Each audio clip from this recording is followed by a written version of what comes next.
It's a snow day, everybody. Welcome to the Opie Radio Podcast. I'm way out east on Long Island, where we got about a foot of snow. And Ronnie Babes, Ron the waiter, my friend, he's in Astoria, Queens. And what do you guys get? About a foot of snow there, Ron? Yo, we got fucking hammered. Hammered.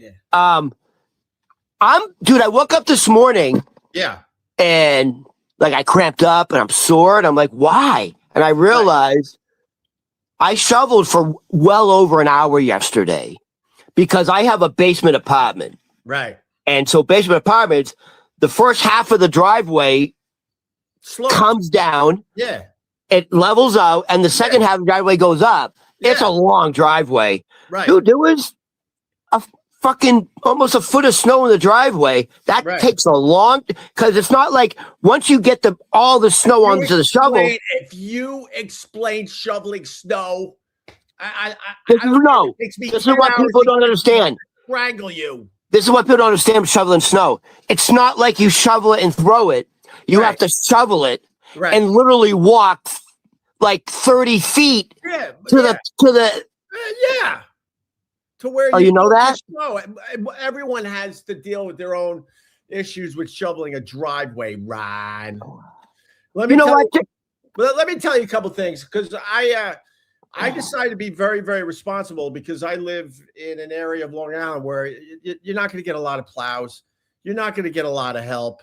You're gonna have to take care of yourself. It was kind of dumb for us to come out here for basically a blizzard, but you know, the kids and the wife were like, you know what? I think it'd be fun to be at the house when it snows, because we don't get to really experience that anymore living in a giant building in New York City. You're not listening. You want to show us snow. Listen, you don't understand. I'm sore. What? What's nothing? Listen, there was a foot of snow. Because you want to show everybody snow. Look at that. Oh, that's my neighbor. He was up. Say hello. You're live. Look at that, dude. Look how long that is. Yeah, we get it, Ron. Wow. Dude, the snow was up to here. Oh my God, you're just amazing. Look at you, Anderson Cooper. You're like Anderson Cooper now, Ron. I hear the ear raid sirens, Anderson. Let's get into the bomb. How about you go back to your house, because now we're losing the signal. Oh, this Rod, the waiter. It's right there. Nuts, and now I got to deal with the fact that you see with the American flag are in the Super Bowl.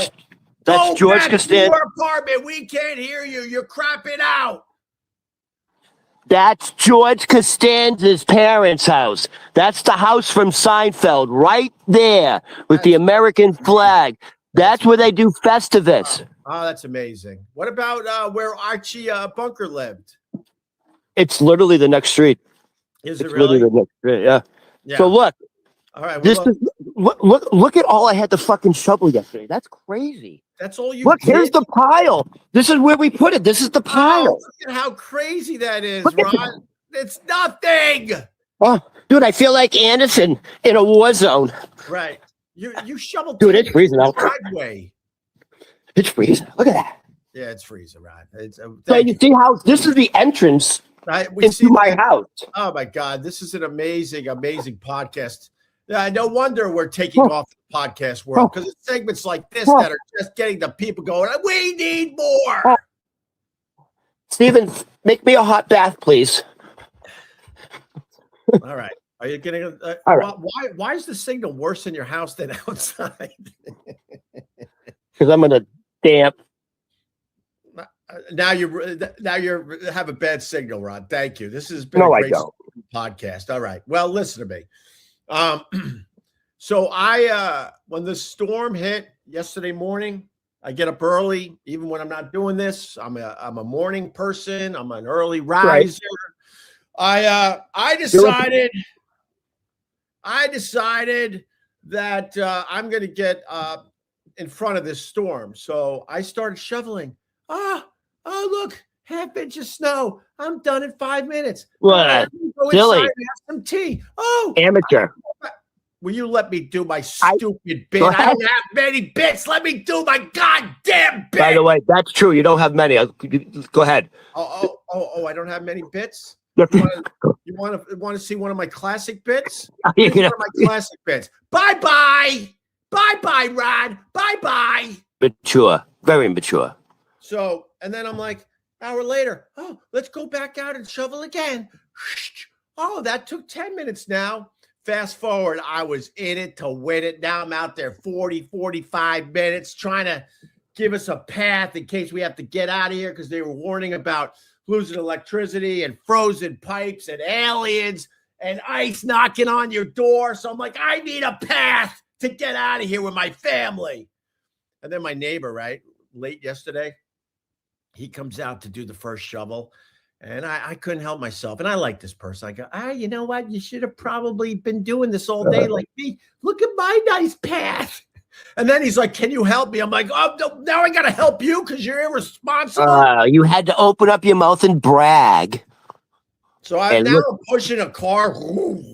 Excuse me. I have a question. I'm in the middle of my bit.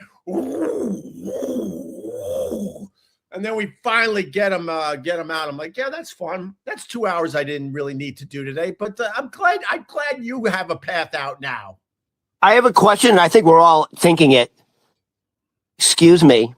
You live in a very swanky fucking part of Long Island on the beach, and you're telling me you don't have a fucking one of those fucking sit down snow blowers, or at least the one where like it's automated. You don't have a machine to do that for you? I'm fortunate enough to live. I have a house at the ocean.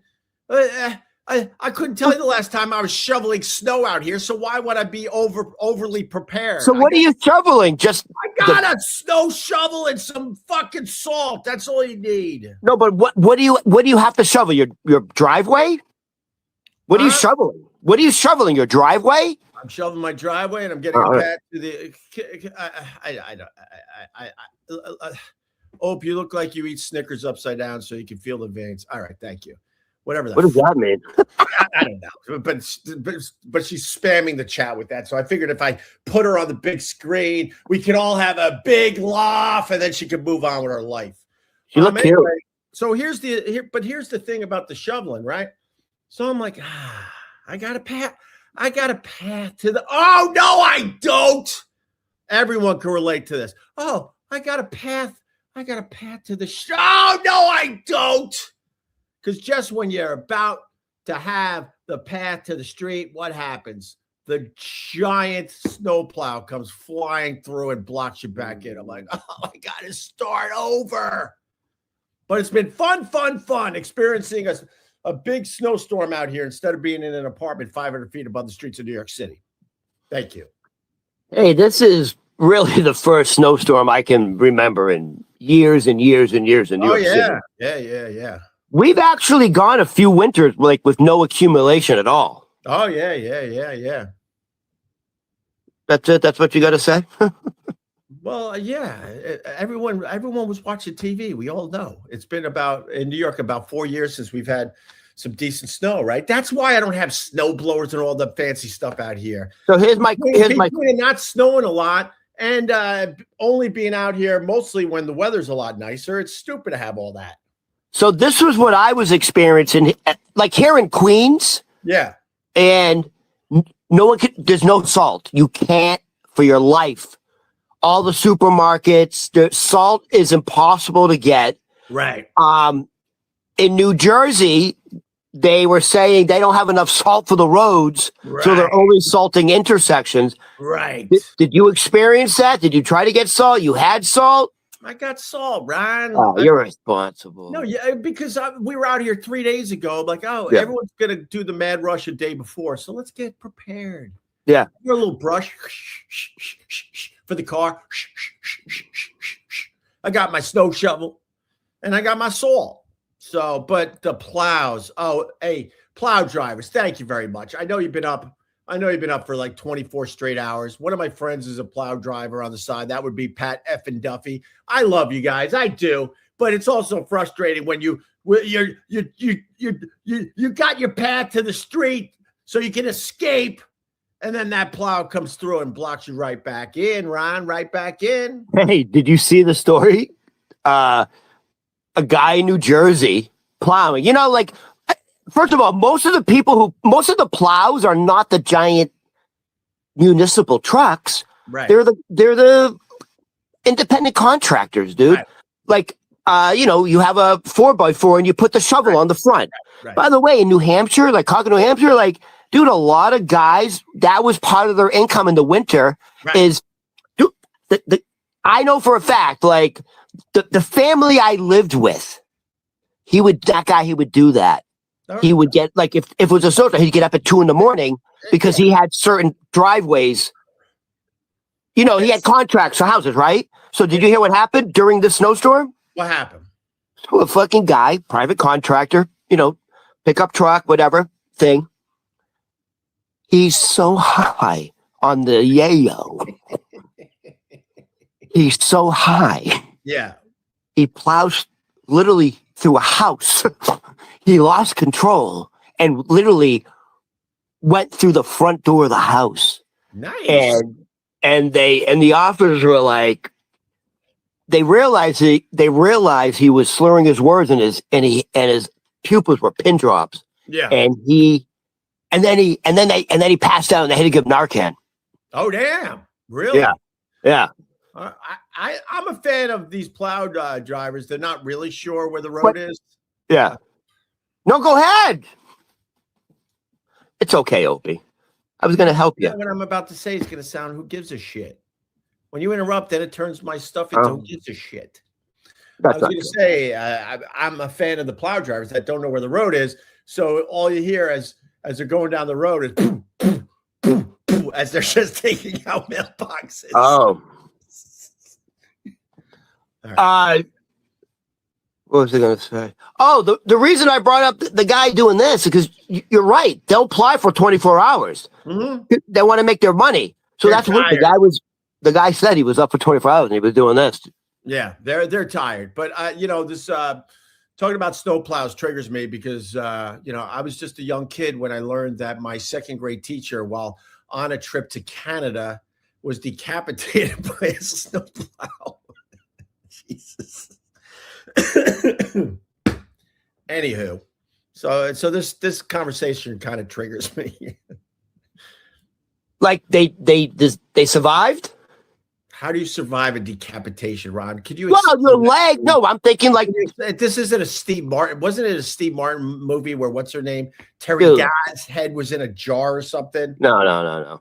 I've seen people with like from the waist down. There's nothing. Perfect. They're perfectly fine. You don't see people like that? Do you know the definition of decapitated? You can Oh, you mean the head? What, you mean decapitated means your head has been removed from your leg. You could decapitate your leg. Well, usually when we talk about decapitation, we talk about the heads. I'm not sure that's Patriots in the Super Bowl when their fan base is this stupid. In commemoration of the Patriots, dude, like who had this on their bingo card? The Pats are back, baby! Pats are back. Patriots are back! What the fuck? In commemoration of the Patriots being back in the Super Bowl, I'm wearing a medal. I'm wearing a medal in commemoration of the Patriots. What's the medal? New York. You're wearing a marathon medal? First of all, why do you still have that? Go give that to Trump. Trump gets all medals now. This is my New York City Marathon medal. So I'm wearing that because I'm a champion and the Patriots are champions. Yeah. So champions are uniting. Yeah. Well, listen, your Drake May better play a little better than he did yesterday. You got the Seattle Seahawks, a team where most of us can't even name two players, even though we're football fans, and they're in the Super Bowl, and they're a tight team. Tight. So I want to say this. Opie and I, this is a big time professional show. So we actually do prep work. We prep work. It sure is, right? So, and Opie likes to call me in the morning with his, raspy voice. It's very nice. Hi, Ron. Are you ready to podcast? And he says to me, and I agree with him 110%. Yeah. If Denver had not lost their starting quarterback, Patriots are not winning that game. I don't think so. They barely fucking won with a guy who hadn't thrown a pass in 2 years. But whatever. They're in the Super Bowl. My team is in the Super Bowl. So whatever. All that sports talk means nothing because the Patriots are in the Super Bowl. Who gives a shit what might have happened if the guy didn't break his ankle? That's right. Game, Bo Nix, right? Yeah. Let me tell you something, Ron. Can I take it for a second? Because I have a lot to say about this. I lived in Boston for 3 years. So I got some skin in the game. I got some feels when it comes to the Patriots. I'm not going to lie. I got some feels. But to call myself a Patriot fan all these years later, no way. No fucking way. I'm a Bills fan. I've joked about liking 3 teams over the years and stuff. But the fact is I've been a Bills fan, God, since 18, 19 years old. A long fucking time. This is what's driving me nuts. The Pats, what? They won 4 games last year. It was Drake May's first year as a quarterback. And you guys are going to the Super Bowl. Fucking, we've had Josh Allen crushing since 2020. Pretty much right up there as one of the best quarterbacks in the NFL for the last 6 years. And the Patriots get to go to the Super Bowl before the Bills? It's driving me nuts. What are you talking about? Fucking Josh Allen is one of the biggest losers I've ever experienced. The whole fucking organization are losers. Enjoy it, Ron. Enjoy it. It's driving. And here's the other thing, though. And it pains me to say it, Ron. It pains me to say it. I want the Patriots to win the Super Bowl. Cheers. Cheers. I got Boston roots. Nice. L'chaim. I made a name L'chaim, my friend. Here in Boston. I got to root for your boys, Ron. It pains me to say that, but I'm rooting for the Pates. All right, hold on. I want to get your thoughts on something because the fact I didn't realize you were such a massive Buffalo Bill fan. That would kind of explain some of your idiosyncrasies. Big word I used. Big word. Ready? So I want your thoughts on this. Yeah. Now, guess who's in the running to maybe be the next head coach of the Buffalo Bills? Everyone? Phillip Rivers. Nah, you ain't gonna get it. What do you think? The Bills are the Bills know they only have a few more years with the Josh Allen, right? So you can't bring I mean, there's a lot of love for Phillip Rivers and what he did this year, but you can't bring a guy that's only coached what is it? High school all the way to the Bills that are hoping they only got their window with Josh Allen is what, 3 more years, 4 more years? So you can't walk around with an inexperienced quarterback. So, what? He's got more than that. How old is Josh Allen? I'm talking about his prime. I think he's going to be 30. So, I mean, come on. 4 more years of him in his solid prime. 5 more. He's got 5. 5. He's got 5. And after that, he could still be a good quarterback. Sure. Yeah. But, I mean, the window is closing. You can't get an inexperienced guy like Phillip Rivers that only has experience coaching high school football to bring him all the way up to the Bills when they literally want to go to the Super Bowl next year. This isn't a rebuilding situation. This is a desperate situation with a quarterback that's getting a little older and they need to win now. So why the fuck? So why did they bring him up to Buffalo and interview him? What, is it for publicity? To see what he's all about, and maybe they say, "Look, we like you a lot. We want to hire you for something else." I don't know. I want to say this. I think it would be stupid, but I'm not in that world. I want to say this. Before Phillip Rivers came and played with the Colts, he actually was the head football coach at the high school, whatever. Right. The reason the coach brought him back, did you see him at the line of scrimmage? He's like an idiot savant. They say he has one of the highest football IQs, and all he does is talk and think football. He was masterful at the line of scrimmage, dissecting the defense. Not many, only a handful of people can do that. I think that's what everyone's eyes were opened on how knowledgeable he was on readjusting the play based on what he was seeing on the defense. His IQ is huge. Bro, you should. I don't know. Maybe it would be a good fit. You should be on sports radio. This is amazing. Absolutely amazing for the 5 people that are interested in the X's and O's. But you're good at it. I'm good at everything. Slow down, Rod. Slow down. So my roommate had a problem with me last night. Why? So he made a batch of homemade Toll House cookies. Huh? What? You know, I'm doing a bit and you always interrupt me. It's not even worth it now. Right, fair enough, Ron, but I didn't know you were doing it. Fair enough. I got excited because I thought you were going to say chili because I made a giant batch of chili. Dude, last time you did that, you got sick. No, I didn't. Yes, you did. You said you had the poopies. No, I just had a gurgly stomach. That's not sick. A gurgly? Who the fuck's this gurgly? Gurgly. I was overindulging on my chili. I sick. A man doesn't say he has a gurgly stomach. I'm sorry. Yeah, well, I'm okay with my feminine features, Rod. So my roommate made a batch of Toll House fresh baked cookies, but the cookie sheet, the pan, everything. And homemade, or is he just slicing it off the fucking roll? No, the roll. That's not making cookies. Got the salami roll. My daughter was doing that at 6 years old. That's not making cookies. It's following a recipe, getting the eggs, getting the flour, getting the sugar, getting the chocolate chips. Yes. Did you ever eat, the roll of the cookie dough? Did you ever eat it raw? I think you can get salmonella from it, right? What? I have to ask again. Are you a time traveler? I'm an only child who lived in an attic. Questions that everyone is screaming like, yeah, of course. Of course. You ate? Oh, you did do that. Millions of times. The only thing I would eat raw that seems like people would do it in right? Shame on you. When you're with Ronnie Berman, you want to go get more coffee and I'll entertain the troops? I've already had a pot of coffee today because I've been icing down salted down the stairs. I did some more shoveling. I took the dog out. I survived falling through ice over the weekend. Right. No, I fell through ice, Ron, all the way up to my knees.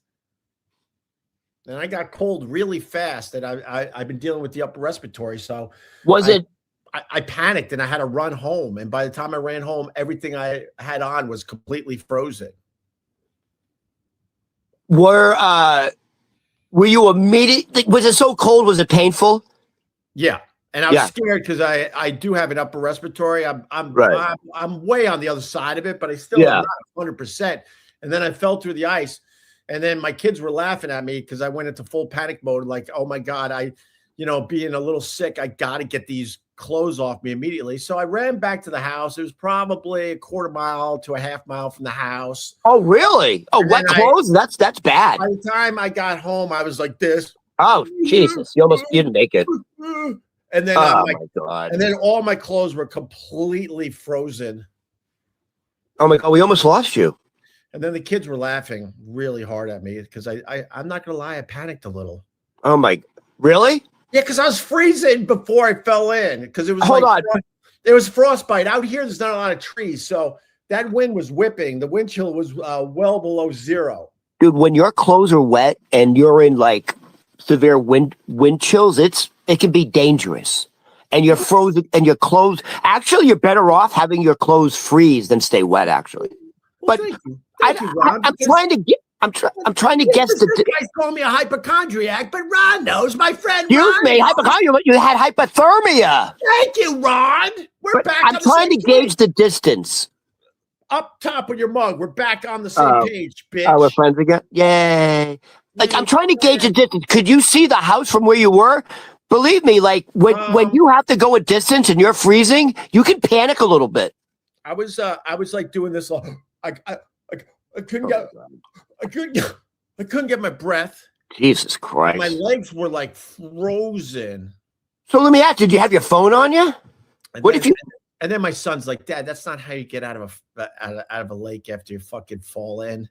Everyone knows you get on your belly and you're doing army crawl. What you were doing wasn't the right way to do it, Dad. So we almost lost you. No! Say, what if you fell and tripped and couldn't get up? You're done. Well, I'd have to find a new partner. We were in an area where we know the water was very shallow, so we're fooling around with the ice a little bit. And then And then I fell in. It was literally up to my knees, maybe a little higher. But then I fell forward trying to get out because I panicked. So then I had ice water all the way up to my neck. You panicked and then fell forward, so you were completely wet. Oh my god, dude! It's like a Benny Hill fucking scene. See, this is why people love listening to us, because I admit the stuff that you should never admit. You should never admit that you panicked after falling in ice. You should never admit that your kids were making fun of you. You should never admit that. You want to look like a tough guy in front of these cameras. This is like one of those like NBC where they give you like information.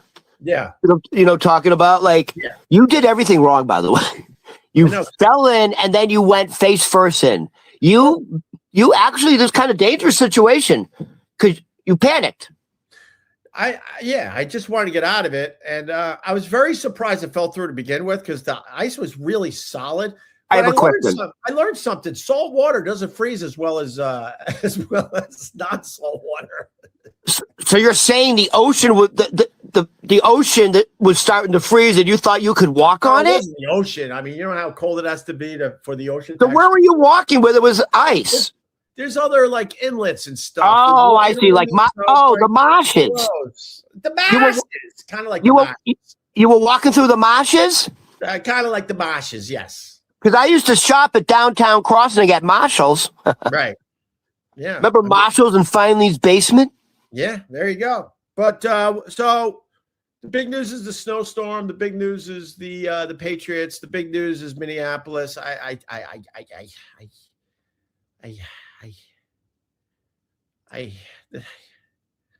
Hold on, before we start that, can I just finish my cookie story? Oh, I'm very sorry, Ron. For real. Jeez, sorry. My God.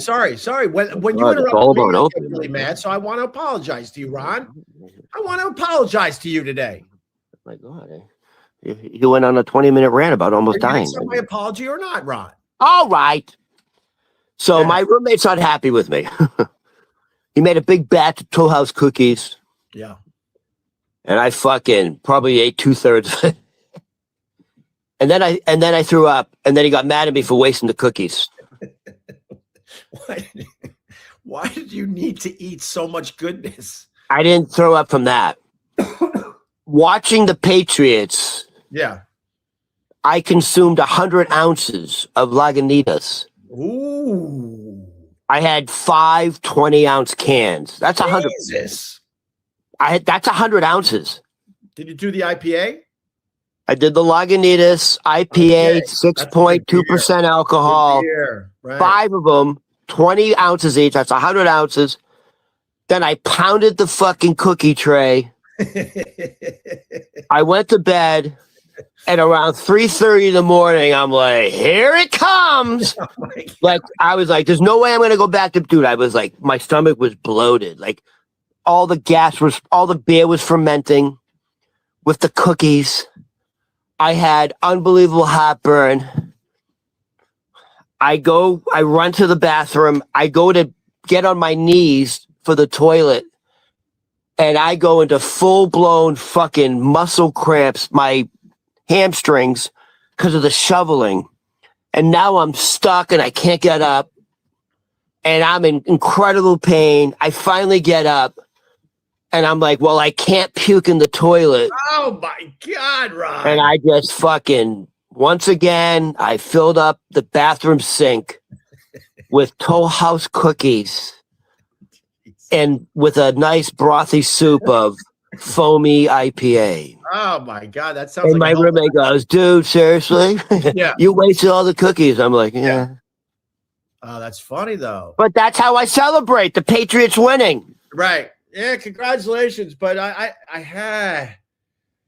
think it's a little too soon for the Drake May. But he made the play when they needed it yesterday. So running toward the sideline on that fake. That was the play. That was a massive play. That was a little trick they pulled. You got a great coach up there. He's the best. Grable, right? He was drafted by Cowler. He played for Pittsburgh his first 4 years. Yeah. Oh, I cried this weekend again. What happened now? I watched a movie and it made me cry. Oh, is it Beaches with Bette Midler? No, it's not Beaches. That one gets me. Because your community loves that movie. Oh, yeah. And Yentl. I always cry when I watch Yentl with Barbara Streisand. I never saw Yentl. Why would I? Sieg Heil. and then my kids start laughing at me again. Why? What movie did you watch? Me and my wife settled in for a movie. Home Alone? No. What movie you think made me cry, Ron? Let's play a little game here. You can go for a real answer or a fake answer. When did the movie come out? It's on the TV. I watched it on the TV. Well, give me a hint about the movie. I paid $20 for the movie that was on the TV. Is this a new movie that's out now? I paid $20 for the movie that was on the TV. Okay, so a new movie out now. By the way, I'm about to get, because I'm in the Screen Actors Guild. I actually vote. I'm a voter. We don't care. So I'm getting everything. Oh, you better care, or I won't vote for you. Yeah, show me I won't vote for you when you have a movie. How about that? Yeah, how do you like those apples? When your movie comes out, I'm not going to vote for you. I might have a movie. Soon. Good. All right, what movie made me cry this weekend? Home Alone is touching. All right, well, people are going to guess now. This should be fun. Private Parts. No, it wasn't Private Parts. You're crying because all the money he made it from that. You did all right with that, but all right. So it's a movie that just came out. Career, by the way, because that movie in the end did not do what they were hoping. So stop it, Howard. You did one movie and that was it.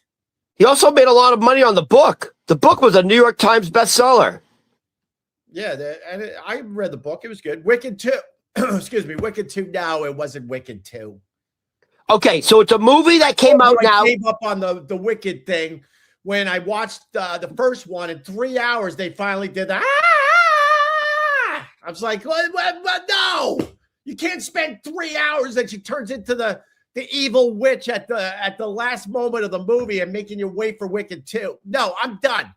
I'm not watching Wicked 2. Dude, what's going on with Ariana Grande, dude? She don't look good. She's an alien. I think Pete Davidson's big D energy wrecked her. Bro, I'm all in with Pete Davidson. All the times he did my radio show, all the times he said, "Oh man, we are friends, and I love coming here. I think I like doing your show more than SNL." And he had a really good time. I have no doubt my phone is ringing, and I'm going to be on Pete Davidson's podcast on Netflix.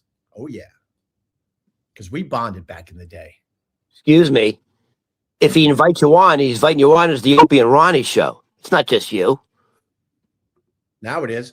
Hi, everybody. Welcome to the Opie Radio Podcast. Well, let me tell you something right now. Yeah. I was already thinking, you told me that harrowing story where you almost froze to death. And I was like, God, that, and you know what? It got me thinking, like, maybe that could be a possibility. Like, what would I do? You know what? I was like Jack Nicklaus in The Shining. I was. All right, listen. It wasn't Brokeback Mountain, another movie I never saw. Awakening. No. Opie, if something happens to you, I mean, what would I do? Who would I call? You know who would probably fill in? Who? I bet if I give that Jim Norton guy a call. Hey, Jimmy, you want to fill the big boy shoes? Opie's not here anymore. You want to try? You want to get in the driver's seat? See how it feels with me? Did I mess up Jack Nicklaus and Jack Nicholson again? Oh, it's just been my whole life mixing those two names up. Oh, and it was a great line, but I said Jack Nicklaus. Oh, I stink. Who's Jack Nicklaus? One of the greatest golfers of all time. If Tiger Woods didn't get into the bitches as much as he did, he would have broken all of Jack's records. I thought, now Jack Nicklaus is. But he loved the Perkins waitresses. He loved them, Ron. He loved them. And he got sidetracked when he was going to crush Jack Nicklaus's records on the PGA. Anyway. I mean, he's right up there with Arnold Palmer. No, he's way better than the Arnold Palmer. Oh, really? Jack? Oh, yeah? Well, he don't have a fucking drink named after him, does he? Good point, Ron. Good point. I bet you Jack Nicklaus tried to have a drink named after him, and it just didn't work like it did with the Arnold Palmer. What would it be called? The Jack Nicklaus?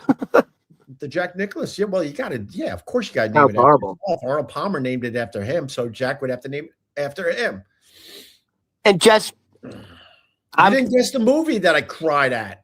Hold on, I want to see if you actually. What is an Arnold Palmer? Do you even know? Ron, iced tea and lemonade. Okay, fine. I just want to be sure. And then you might put a little vodka in there. Oh, that's the way to go, actually. Okay, so it's a modern movie. You cried. Hamnet. You fucking cried up for Hamnet. Hamnet? Yeah, that. Dude, that just won a couple of awards. Yes, Hamnet. Dude, I don't know. Can you Google it? Hamnet. Just Google it. No. It just won a couple of awards.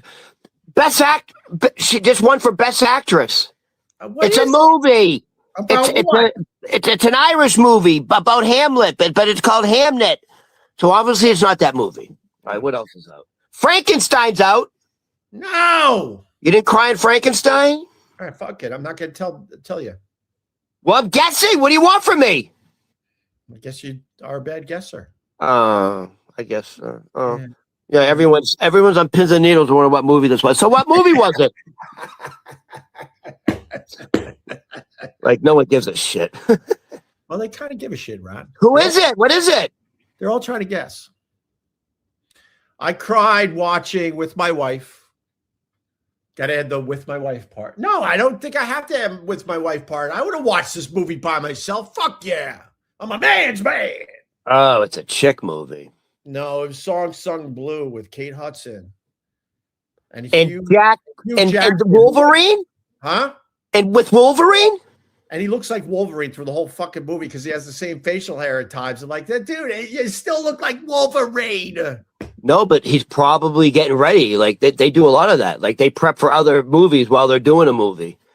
Hold on. Like Wolverine. Hold on. So it's Kate Hudson and Hugh Jackman. Is it based on is it like a biopic? Are these real people they're portraying? Well, that's what's really interesting because I don't think they marketed the movie properly at first because you thought it was a movie about Neil Diamond. It is a movie about Neil Diamond. At first, I thought Hugh Jackman was playing Neil Diamond. Oh, okay. But he's not. Hugh Jackman is playing a guy that was like an entertainer that did Neil Diamond songs. So he was a Neil Diamond impersonator. Impersonator would be the much better word. And so what's Kate Hudson's character? Kate Hudson is she's Thunder and Lightning. She's Thunder. She's Lightning, I think, because they were named Thunder and Lightning, and they fall in love. Oh, okay. And his whole thing is he's obsessed with Neil Diamond. He's an impression. What was the word you said again? Impersonator. Impersonator. Dude, he's a Neil Diamond impersonator. I'm not gonna lie, I'm so tired from shoveling for like all day yesterday. Well, you almost died. No, I didn't. That was how many days have we been out here? That was about 2 days ago. Fucking Kate Hudson. Kate Hudson. Go ahead. I'm debating if I spoiled the movie or not. Kate Hudson, everything's going well, and then, things aren't going well anymore. And then their love story it takes a little lefty. Don't ruin it. A left turn there, and then you're like, "Wow, now things are bad." So if you watch enough Hollywood movies, right, you're like, "Oh, this is such a great, perfect story." Something's going bad now. And then when something goes bad in the movie, you're like, "Yeah, but now they're gonna go back to something good happening because that's what Hollywood does." No. But during the something's going bad now part of the movie, that's when I cried. Oh no. Oh my God. Like, give me the degree of crying on a scale of 1 to 10. Like watery tears where you're just a little. little choked up. Oh my God. And then I might have yelled at the TV. You gotta be kidding me. Did you hold your wife's hand for support? I didn't want to look. Were you hugging your dog? We were on two parts of the couch. I didn't want to look over there at that moment. Oh, embarrassing. Oh, she doesn't make it. It's a love story, and she doesn't make it. She doesn't make it. I'm not giving it away, but it's a really good movie. And then the next day, there's Kate Hudson. I follow her on the Instagram, and she's got. I bet you do. I bet you do. Where she's sitting and visiting with Neil Diamond himself. He's now well in his 80s.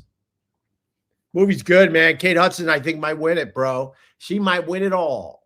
Yeah, she's a lot of buzz about her performance. She's got the Wisconsin accent down, and she knows how to sing, and she shows emotion. Hold on. Didn't she win an Oscar, got nominated? Didn't she play another movie like 20 years ago? Almost Famous. Did she? I think she won for that. But that was also a movie about rock and roll and music, right? I don't think she. I don't think she won anything for that. She was. I think she may have won for that or nominated. Yeah. I'm telling you. And then she won. She did some Shakespeare shit. I don't know. She's just a piece of ass. All right. So what we man. Were you embarrassed? A little bit. Yeah, we know Opie's a big softy. He likes the love stories. He doesn't like when the love stories go south. I don't love the love stories, Ron. You cried, baby. It's okay. When was the last time you cried at a movie? What movie, Ron? Let's get to know you for once. Stop hiding. Tell me the last time you cried at a movie, and what movie was it? Weekend at Bernie's.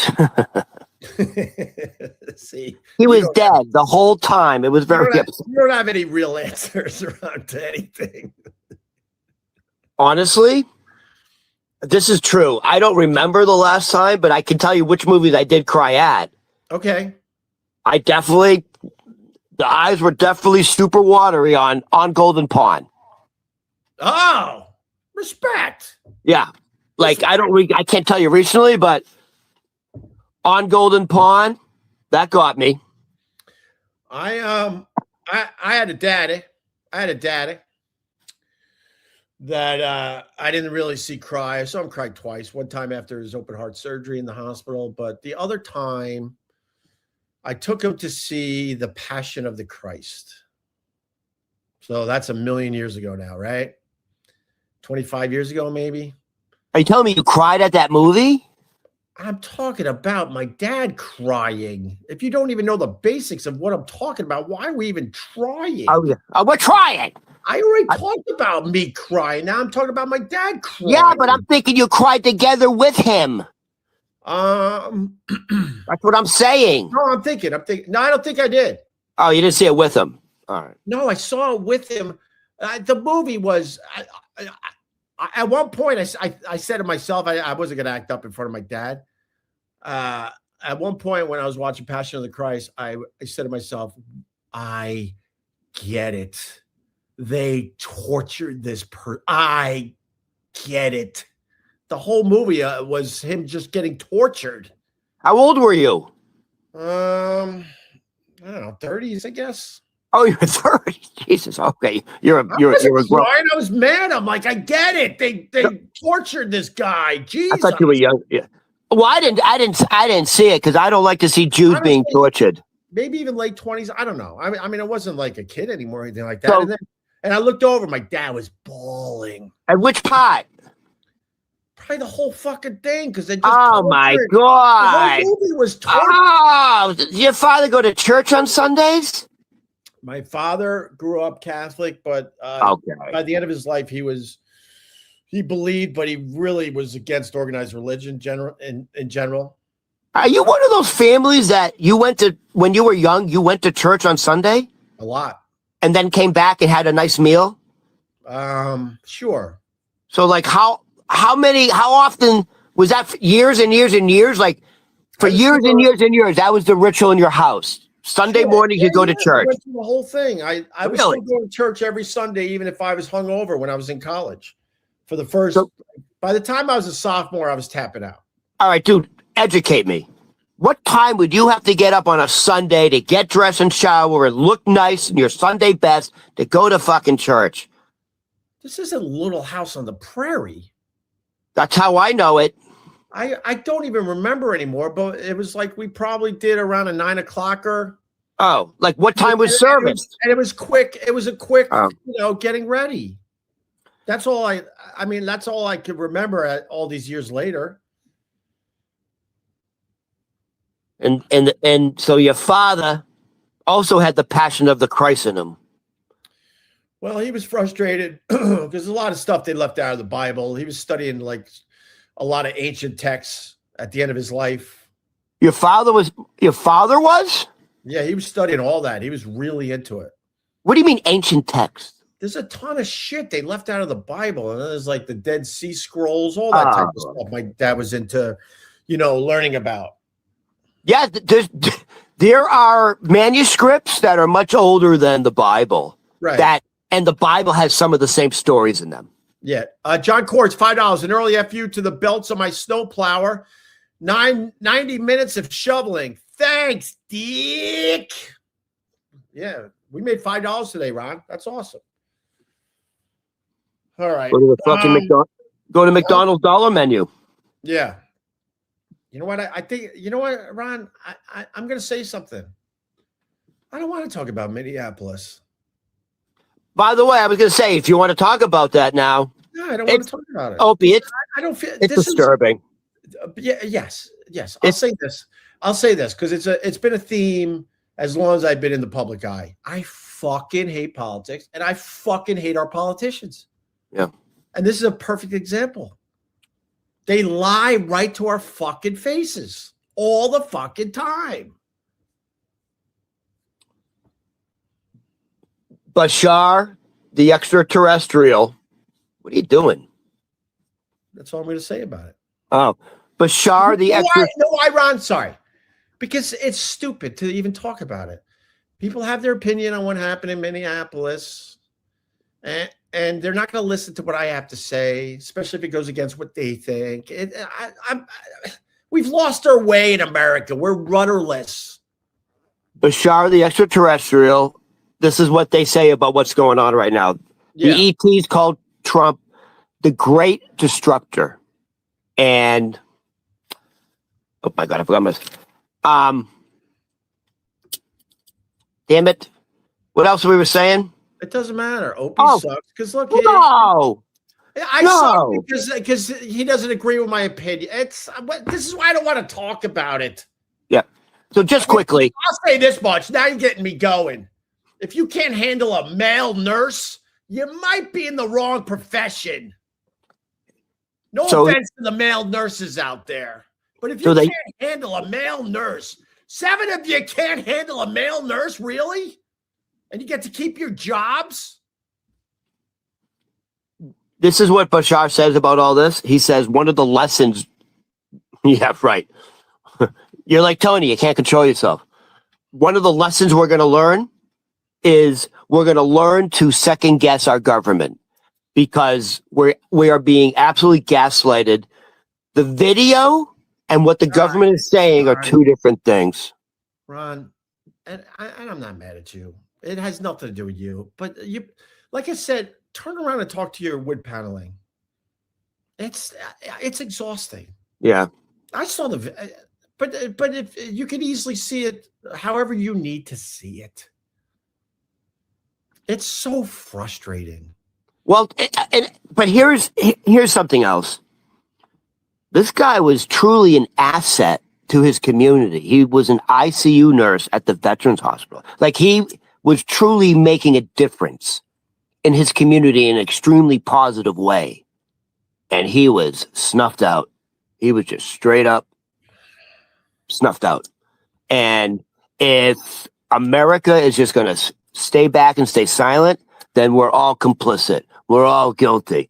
This is literally the time you need to stand up and go, enough is enough, because it's only going to get worse if you don't. We are in a new era. Well, it's the truth, though. We are in a new era. And this is can I say one more thing, please? No one wants to hear any of this. No one. Well, and I'm not saying you're wrong, Ron. No one wants to hear any of it. Yeah, but that's the point. I know. The point is someone says, a very intelligent man says something very clever. Where are all the people now who voted for Trump? Where are those voices who voted for Trump but not for this shit? Where are they? Why isn't anybody speaking up? Why is everyone now staying silent? Why is everyone taking off their red hats? Why is everyone taking their flags, their Trump flags off the truck? Where are those Trump was right about everything hats? Where are they? Where are they? A bunch of them have turned their back on Trump, for real. Joe Rogan has. I'll say this much. He was out to...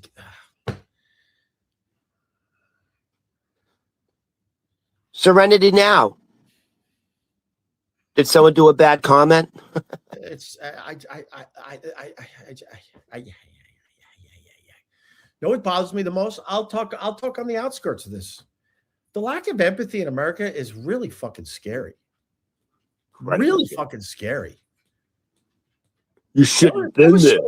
That was someone's friend, coworker. That was someone's son. And people are like, hey, they don't give a shit. Dude, that was someone saving lives. They have common decency. They don't even have the empathy to go before they start arguing. They're like, wow, that's pretty fucking dramatic and that sucks. They don't even have that in them. Just to let you know, an ICU nurse is a doctor. They're as trained and sophisticated as this man's profession was saving lives. All he did was try to protect a woman who got knocked down. He had his cell phone in one hand, and the other hand, he had nothing in it. And he had a legal permit to carry a concealed weapon, which was taken off his body before he was shot. It's murder, dude. It's murder. So and if you're comfortable with that, fuck you. No, if you're comfortable with that, fuck you. Ron, it doesn't matter. Look at this guy. See, because we're not buying the narrative and the lies that were thrown at us by Christy Nolan. Everyone saw the video. Now, look, it's this you have to deal with. You need mental help. You are so disingenuous, hypocrites, lying through your rotting teeth. That's someone who's... Go ahead. That's why it's... I'll say this much. I'll talk to the outskirts. And you could go back through the Opie Radio podcast. I hope you're subscribed. I hope you're listening to these on a podcast app because that's what really helps us. But I was in support of ICE. The support for ICE is not good right now. Not good. I was in support of ICE. I'm like, yeah, man, there are a lot of really bad people in this country that are here illegally. Yeah, all right, I'm good. I'm kind of for this. Yes, but the problem with ICE and the problem with Trump is all the people that were supporting this when it first started, they're not supporting as much. The numbers show it. You know, because of ICE, there may be a partial government shutdown now because the Democrat, they're not going to approve the funding, the additional funding for ICE. It's tough to fund it after that video, whether you're for it or against it. It makes it tough to fund it when this video is out there. Hey, listen, forget all of that. Just as a society, just as human beings, if that doesn't bother you, there's a problem. That was a man who devoted his life to saving lives. An ICU nurse is a high-stressed, highly disciplined, highly skilled job, and your job is to save lives. And he was only there protecting that woman. He did everything by the book. Governor Walz actually is encouraging his citizens to videotape everything on their phones to record the actual truth. And that's exactly what he was doing. He was doing exactly what Governor Walz asked his citizenship to do. And he was straight up murdered. And your government, our government, is absolutely lying to us. And if you're comfortable with that, then hey, ignorance is bliss. It really is. Ignorance truly is bliss. I'm not laughing at you. I'm laughing because this is why I don't want to talk about it. I just made my point that I was a supporter of ICE in the beginning because I really think there's a lot of really bad people, which you could also say criminals in America illegally. I said this whole rant, and this is the first comment. Get some help. You are self-destructed. You have failed at life. You are supporting illegal criminals. What the fuck is wrong with you? These people can't.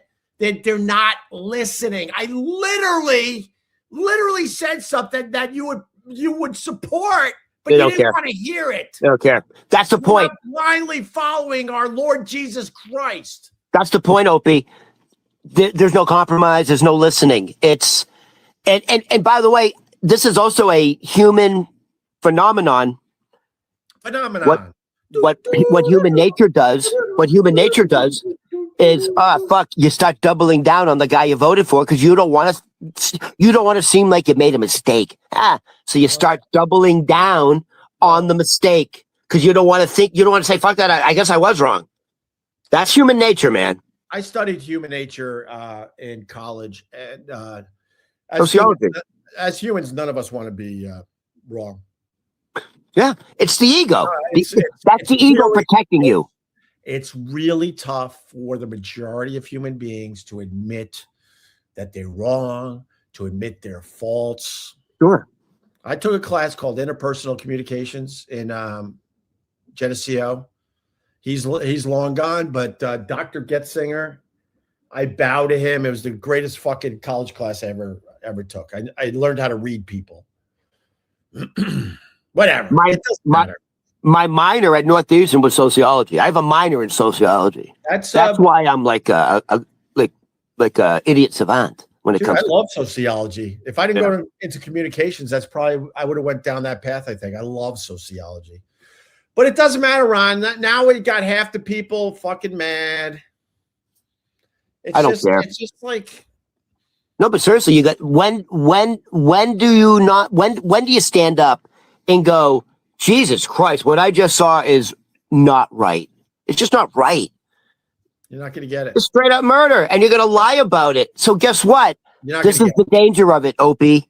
Society starts getting desensitized to it, and it becomes normalized. We're there. We're getting there. We're there. And by the way, this is literally the fucking Nazi playbook. It's literally, if you see when Hitler came into power, they're following the playbook. They're literally following the playbook. And if you think I'm bullshit, do your history, do your research. Yeah. What the Nazis were dismantling when he first came into power is exactly what Trump is doing with the educational institutions and the news corporations. And he's changing the culture like at the Smithsonian. It's literally the very first things the Nazis did to change it is the very first things the Trump administration is doing. Going after the educational systems, going after the news media, the museums, changing the culture, getting rid of Black History Month, changing the narrative. Changing the narrative. All right, Ron. These people want to love you, but now they're so mad at you. I feel like it's my duty and obligation to actually expose the truth. Well, the truth's out there, people. I'm not going to lie to you. When I had the opportunity to talk to a lot of people, I'm like, oh, wow, man, I could really maybe, speak my mind and maybe hopefully get people to think a little differently, use their critical thinking. It was all bullshit. It was all bullshit.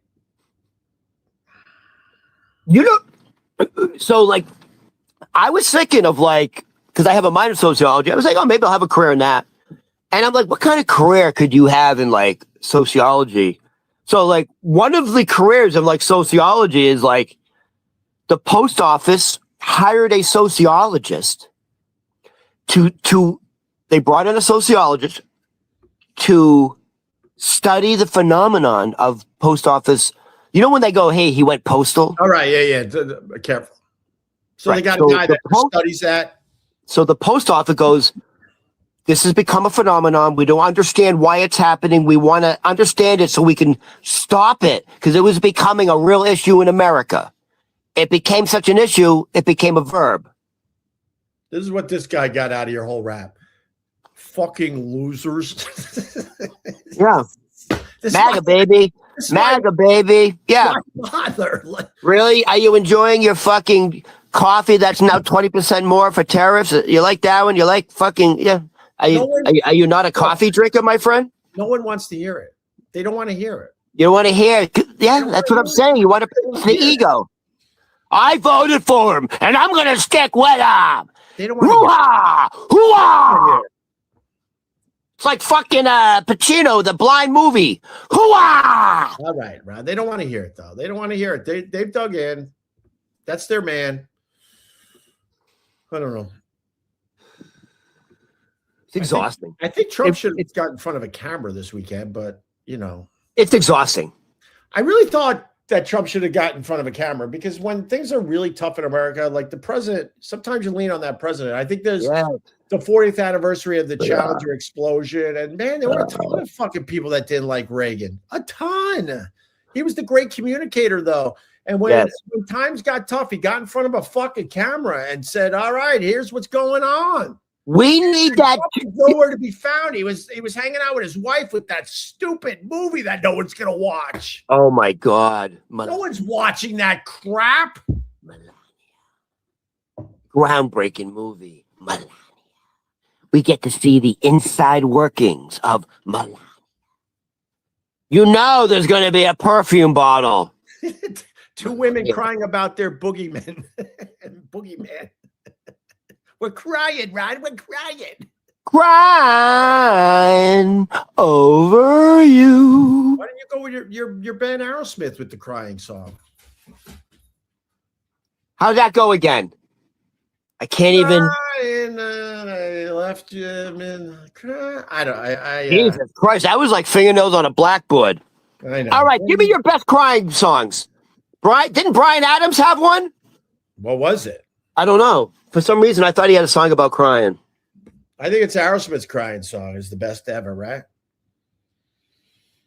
Sure. Yeah, why not? All right. Well, did you? I thought maybe people would start chiming in. Oh, this song and that song. Do we even have any people left out there? I'm going to openly admit that it's stupid to talk about this because you're not changing anyone's mind. I don't know what's going to be the thing that kind of brings us a little more together, a little more. It's okay. You know what's unfortunate? Jamie's Crying is the best crying song. All right. Jesus. Yes. Well, hold on a second. Jamie's. Who sang that? Van Jamie. Halen. Oh, Van Halen. Jesus Christ. Crying. Yo, that's in the top 5 right there. You know who had some good crying songs? All those fucking like Motown, the doo-wops. The doo-wops. No, like the doo-wop. What about Tears from Heaven? Is that a crying song? Wait a minute, Smokey Robinson, the clown, crying. Don't bring up Tears from Heaven, please. How's that go? I'll say it again. How awkward would it have been if Eric Clapton handed that song into the record company and they're like, it's just okay. We're going to put it on. That's the song where his kid fell out the window. Oh, right. It's this insane song about his kid. Horrible tragedy. Imagine he hands it into the record company. They're like, we can put it at the end of a greatest hits album. It's all right. Oof. I mean, they had no choice but to put that song out. All right, Ron. I think Guns N' Roses had a song called Crying Like a Bitch. What's your thoughts? Let's finish up with this. I'm trying to get you off topic because these people want to love you, Ron. They want to love you. I want to love me too. They want to love you, Ron. So we're going to get off that topic. All right, let's get off it. I'm exhausted by it anyways. Hey, I know one of your best friends, and because of your best friend, he introduced you to Kyle Ruiz. But I think your friend's going through a midlife crisis. Guy Fieri. Yeah, I got the crying songs. We're missing so many good ones. Oh, go. You got Crying by Roy Orbison. Jesus. Crying. Wait a minute. Hold on. That's in the top 5. Yeah, but there's a better one. Go. Guns N' Roses, Don't Cry. That's a great song. Crying by Aerosmith. When Doves Cry, that's the greatest. Oh my God, fucking Prince of all time. Damn, there's been a lot of good ones. Boys Don't Cry by The Cure. Oh, that's Cry Me a River by Justin Timberlake. Yep. It's My Party and I'll Cry If I Want to. That's right, and I will. I'm So Lonesome I Could Cry. Hank Williams. Oh, that was Hank Williams. That's right. Big Girls Don't Cry. Who was that? Big Girls Don't Cry. Four Seasons, I think. It's like a Beach Boys song. And it goes on and on and on and on and on and on and on. What about Guy Fieri? Excuse me. So, I mean, he's turning 58. Sounds like he's going through a midlife crisis. That video is wild. You got to show everybody. He's gone. Something's happened to Guy Fieri. Hey, what's that fucking restaurant he has in Times Square? Is it called Flavor Town? Well, the old one is no longer with us. That restaurant. That's where Carl worked. Excuse me. But what was it called? Huh? What was it called? I forgot. Oh, all right. But it was a giant space. The Guy Fieri video. I think it's for a Super Bowl ad. Listen, I don't know if it's a Super Bowl ad, but all I know is Guy Fieri just turned 58 years old. Play the volume. Why? It's part of this is an AI video. It's obvious. Put the volume. Why? Because his voice is weird too. Why? I want to hear it. Play it from the beginning. Put the volume up. Happy birthday to me. Happy birthday to you. Happy birthday to you. Happy birthday, dear friend.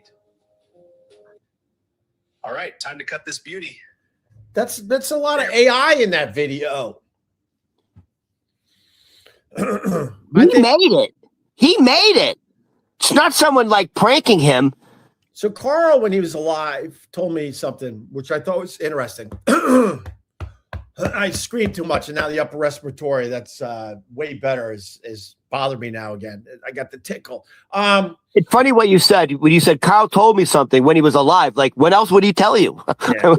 But Carl said, like, the thing about Guy Fieri, like dyeing his hair and having the facial hair, right, on everything.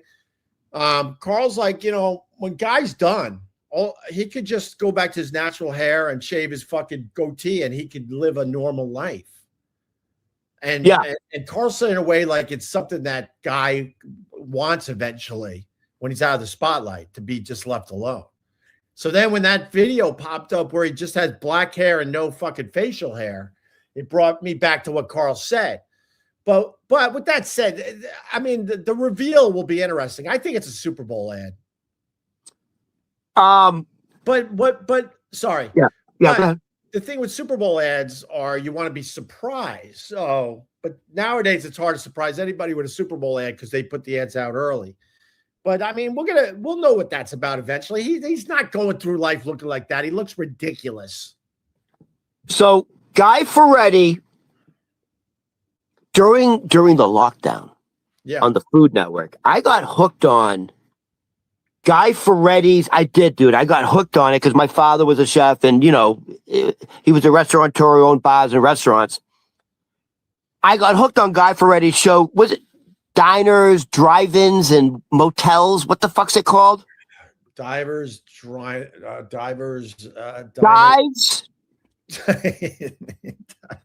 Dives. Diners, dives. What? What's it called?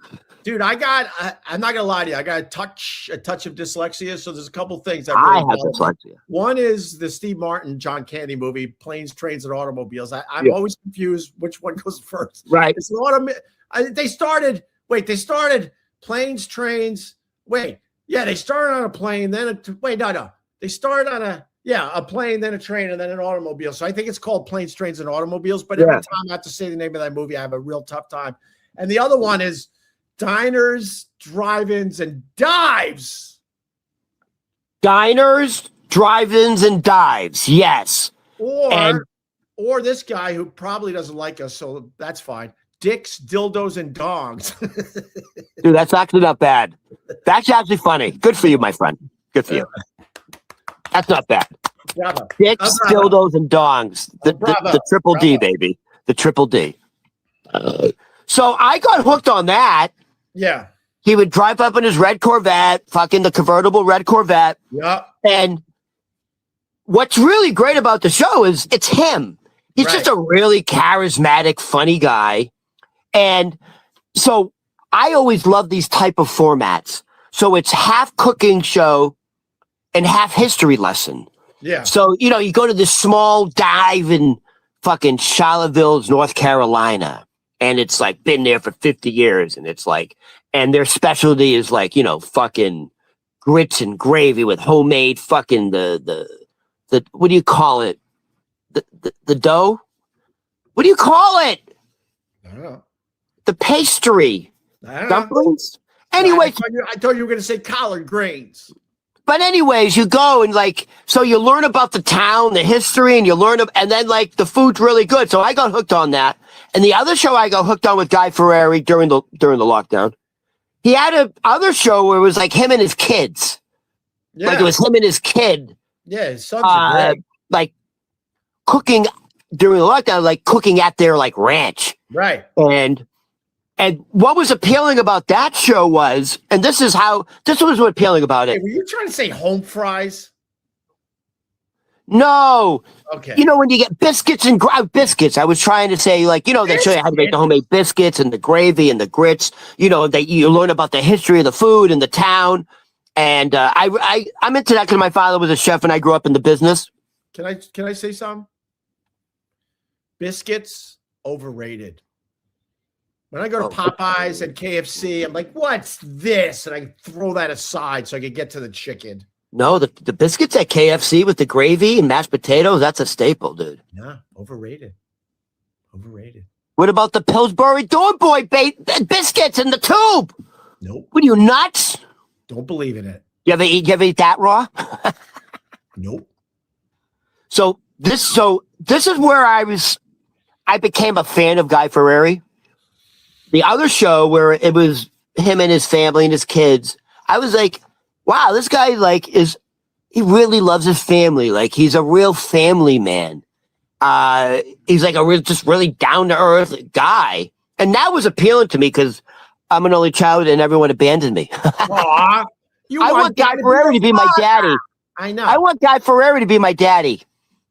I've been fortunate enough to hang out with Guy a bunch of times now, and he's awesome. He's so down to earth. Right. That's what yes.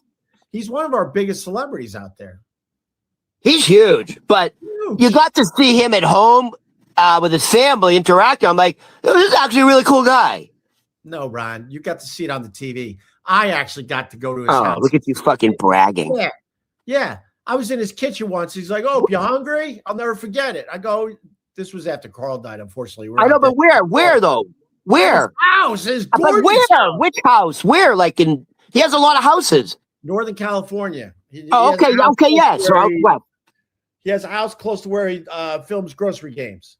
Okay. And I went out there to do the Grocery Games for Carl. And then that's right. And then Guy invited all of us to his house for Carl. And so there was got to be 100 people there at least. Excuse me. And then he pulls me aside. He goes, oh, tomorrow I'm having a housewarming party because we just had this house redone. So come back tomorrow. It's only for family and friends and the people that rebuilt this house. Hold on. Quick question. Yeah. Before you go on. Yeah. How nice was the house? How nice was it? Big. Insane. It just compared to your beach house. He has a garage. Trying to remember now. This is about 7 years ago now. I want to say at least 5 cars. That these 5 cars alone were no less, if you add the total of all 5, $3 million easily. He's doing the Jay Leno shit. Then he had a section of his his spread that was filled with more cars. They could kind of be outside a little bit. It is Northern California. I go, holy shit, you got a lot of cars. He goes, this is nothing. Then he has a garage like Jay Leno with more cars. Oh, so he's doing the Jay Leno thing. He's a car guy. So now I'm realizing the cars probably that so for the opening with can you tell me the order again? Dives, diners, what? Don't make me try either. I don't know. Dives, drive-ins, and diners. It's, by the way, that's not the order. He always had diner. Oh God, I hate this diner. Why'd you do this? Diners, drive-ins, and dives. I don't even know the 3 words anymore. Drive-ins, diners, dives. It's not the order though. That doesn't sound right. It ends with dives. It has to. Diners, it ends with dives. Diners, drive-ins, and dives. Dives. I'm going with that.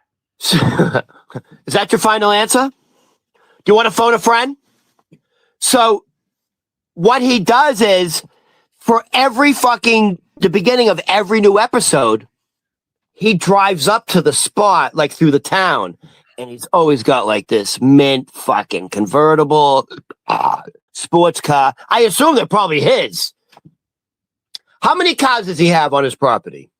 I don't know. You pouting? No, I'm just bored. Oh, you all right?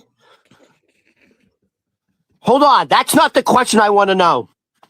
Yeah. The kitchen. Like, how insane was his kitchen? It was pretty state of the art. And I'll never forget it. Out of nowhere. So I think this was the next day when I was there with the family and the friends. And it was really nice because, like, he invited all the workers that redid his house and threw him a sick fucking bash. He's got an outdoor kitchen area that I can't even. It's crazy. That's where he was doing the show, huh? That's where he was doing the show. No. Oh, he wasn't. He has another ranch that he wanted to take me to, but I think he says another ranch. We got to take a helicopter up there, and that's where he does a lot of that stuff. I'm sorry. Hold on. You can only get to the house by a helicopter? Something like that, or it's the easiest way to get there. I'm sure there's a road that gets you there. How rich is Guy Ferrari? It's crazy. So he's like, yeah, go ahead. I'm trying not to blow up his spot, obviously, but then I also want to brag a little. So I'm in the kitchen, and he goes, "Ope, are you hungry?" I'm like, "Fuck yeah, I'm hungry." And all of a sudden, he whipped up this Korean shrimp dish within minutes. That was one of the best things I ever ate. And he's just like, he's not measuring anything. There's flames shooting up to the ceiling. He's got the state-of-the-art pans. And he's babbling and talking as he's fucking making this thing that was one of the best things I ever ate. He just whipped it up is my point. Whipped it up. Whip it good. Devo. He's a really good dude. When I got fucked by SiriusXM, he was the first person that called me. Oh, really? So that's a good friend. First person. So he's a good friend. And then others that I helped promote their shit for a fucking decade. To this day, still haven't heard from him. Hold on. My phone rings. I'm like, it's Guy Fieri. He's like, bruh, are you all right? What do you need? Tell me. I'm like, I don't know. I don't know, Guy. I was out of my mind. I'm like, I don't know. I don't know. I have a question. Like, he wanted to make sure I knew that he was there for me. I have a question. Yeah. You don't have to talk about it. When Carl passed away, like what? Like did you reach out to Guy? Guy reached out to you? Like, I mean, that must have been emotional.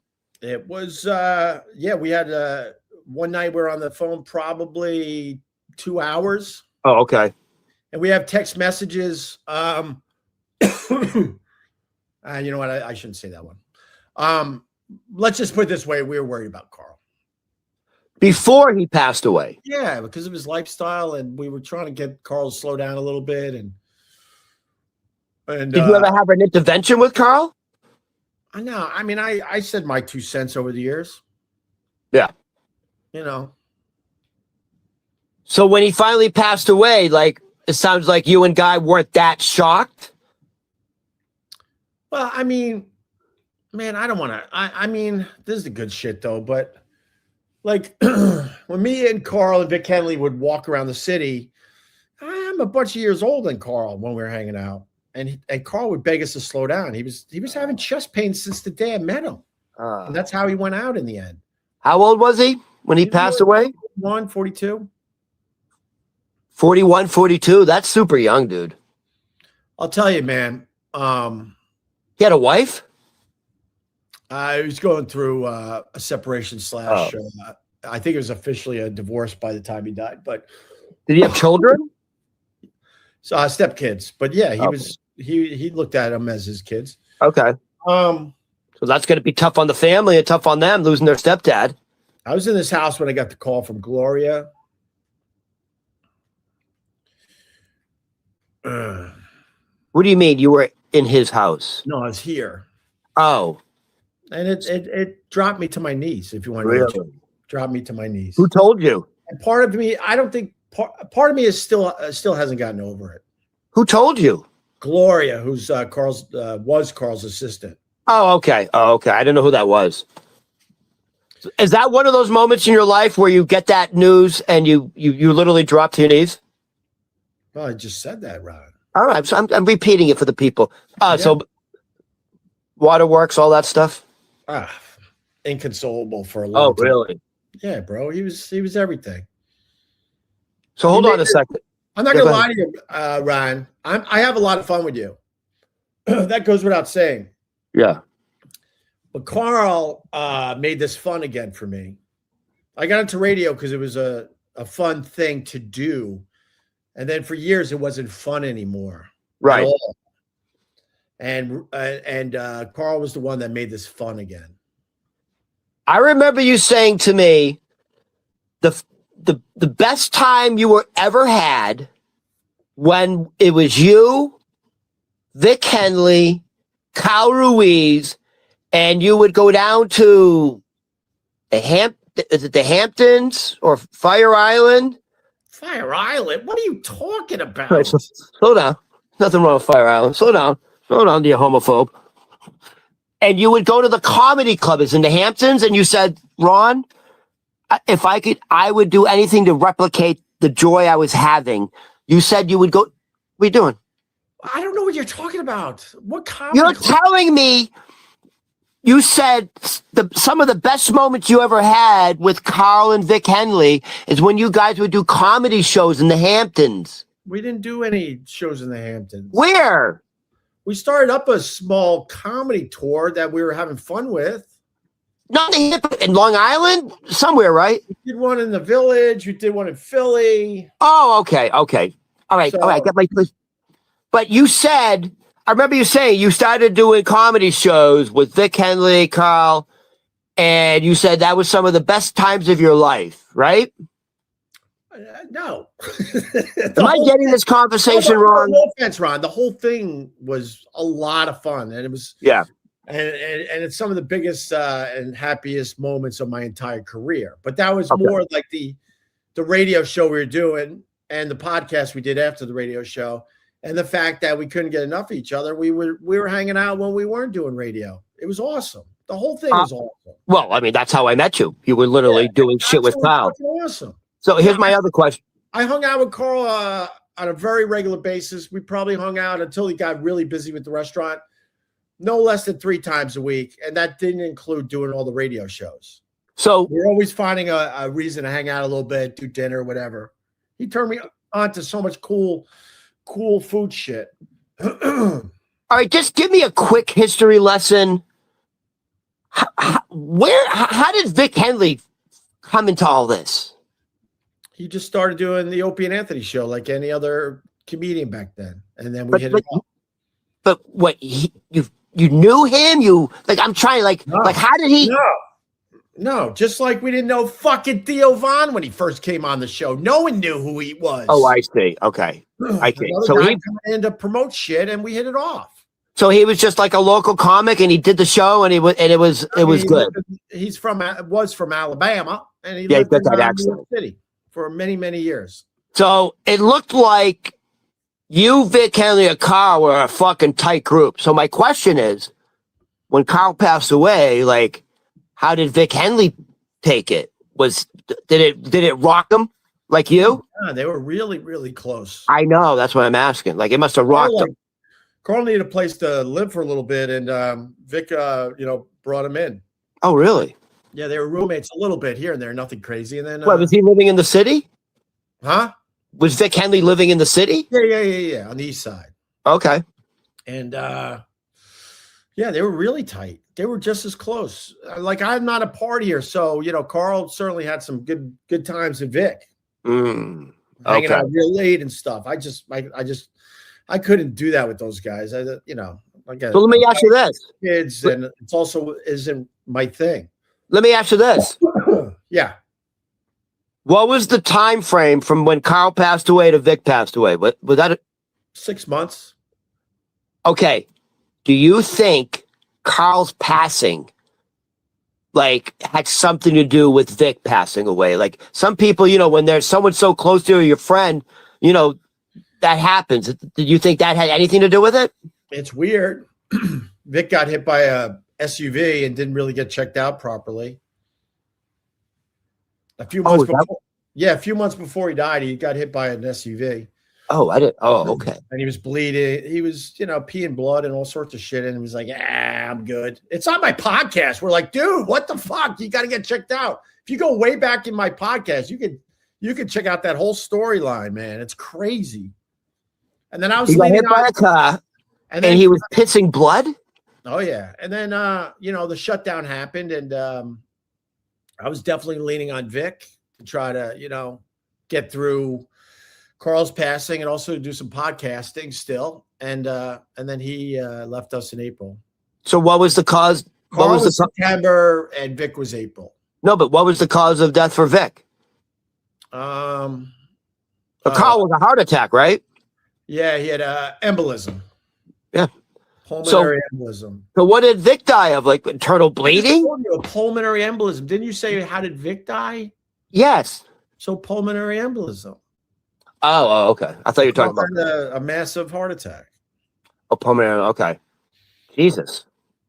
So you think if Vic Henley got medical attention, he would be okay? I had no idea. Oh. Literally, I have no idea, to be fair. I don't know. But you know what, Ron? Because we went down that road, it's I'm still not over that. Really? No. So you talked to your sexy Jewish therapist from Long Island about this? Yeah, we've talked about it. Nice. Does she wear like sexy dresses? I think I got to talk to her today, actually. Nice. Do you ever do it in person? Huh? You ever go in person? Like you lay on a couch and shit?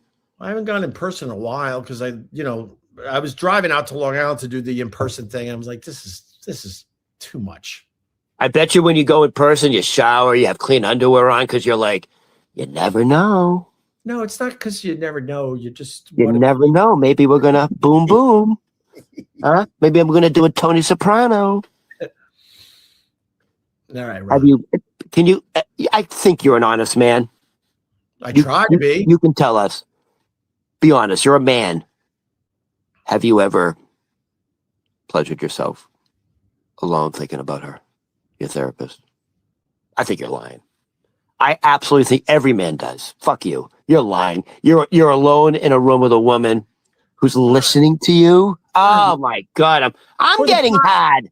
For the podcast, if obviously the answer would be, yes, because that would make it better. No. You've never done that? God, no. Dude, I was so horny once. We'll end with this. Go ahead. I was so horny once. Yeah. I went to get it was like early in the morning, and my coffee maker broke. I didn't have a coffee maker. It broke. So I was in between. So I would have to get up in the morning, and I'm only like a half a block from, like I said, there's a Dunkin' Donuts like every few blocks on Tim Martins. It's crazy. Right. So it's like 5 a.m.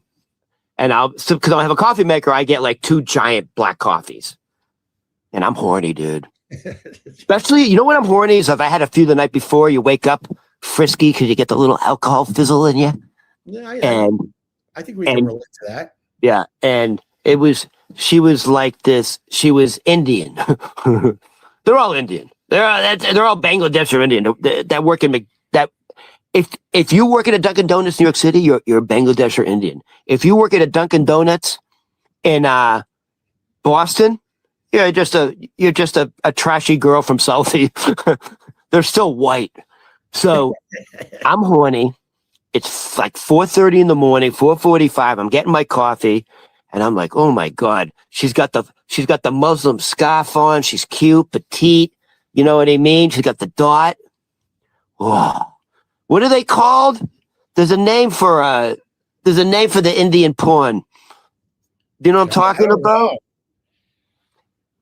There's a name for it. But anyways, I immediately went back home and I thought about the woman who served me my black coffee, my little Indian delight, my little curry cube, my little curry cube. Oh boy, let me tell you, I was excited. Like it was everywhere.